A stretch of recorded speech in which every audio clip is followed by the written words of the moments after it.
After college, I took a trip to India, and I was going to take a boat ride on the Ganges. So I was getting into this little rowboat, and I was stepping into the boat, and I saw something floating in the water. And I looked down, and to my complete horror, it was a fully formed, beautiful baby girl. That was my introduction to the issue of gendercide.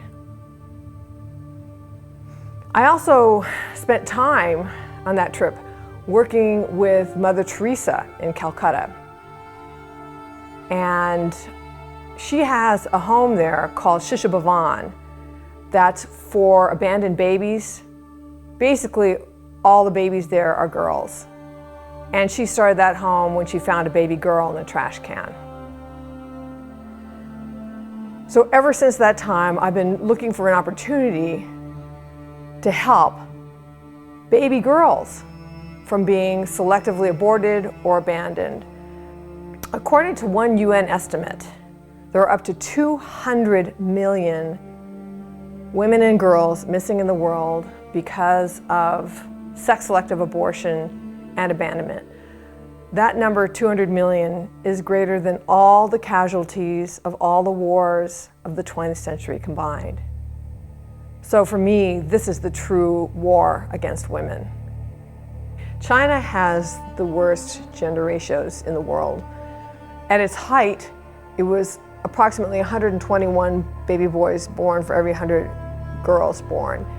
Something that people don't realize is that even under the new two-child policy, or even if there was no coercive birth control in China at all, there'd still be gendercide because people, for whatever reason, they prefer boys over girls.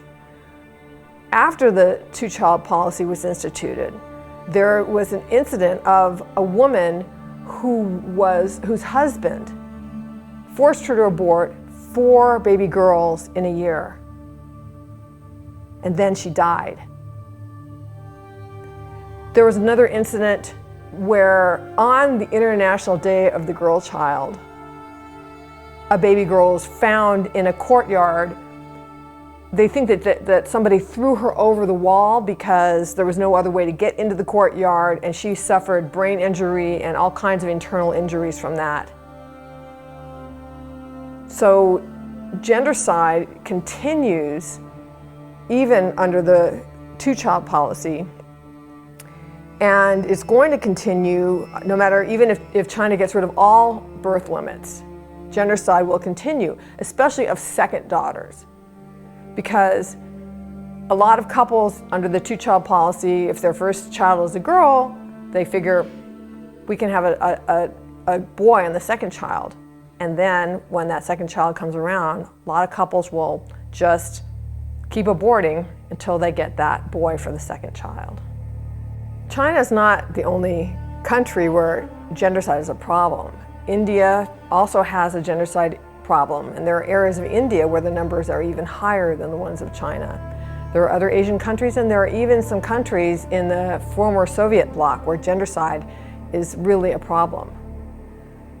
So while we're starting in China, we hope to expand worldwide to be able to save baby girls. Something that's important to understand is that sex-selective abortion generally is not a choice. These women are forced, not by the government, but by their families. The sex-selective abortion of baby girls in China is directly related to human trafficking. It's caused this enormous gender imbalance where there are approximately 37 million more men living in China than women. And what that's doing in turn is that it is driving human trafficking and sexual slavery both within China and from the surrounding countries, and even as far away as Africa and South America.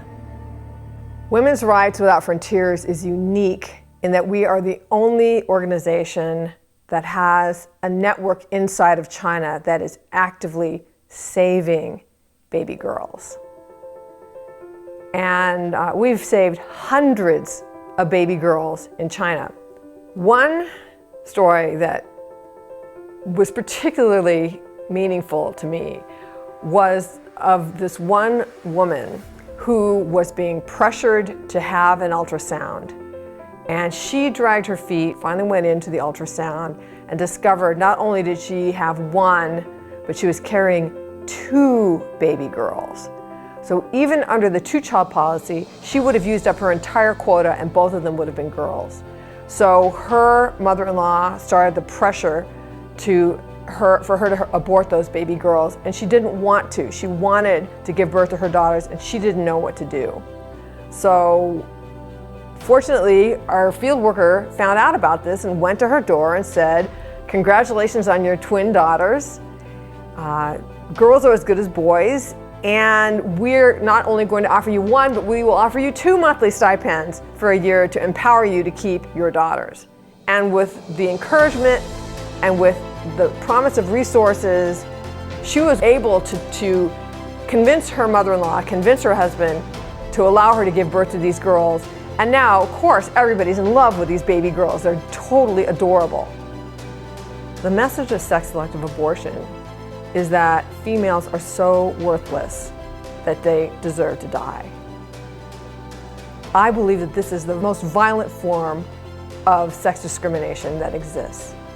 And we at Women's Rights Without Frontiers believe that every girl has a right to draw breath on this earth, and that every woman has the right to give birth to her daughter. Girls do not deserve to be terminated just for the crime of being female. Our field workers on the ground in China are incredibly brave. They're flying under the radar screen from the Chinese Communist Party at great risk for themselves. They go in rain, sleet, snow, and make sure that those women get that stipend every month that helps them support their daughters. And they need our help. Not only that, but we're only in one little area of China. All the girls of China deserve to be saved. And not only that, but all the girls in India and all the countries where sex-selective abortion and abandonment are rampant. So I would invite you to join me in what I think is the greatest women's rights battle of our age.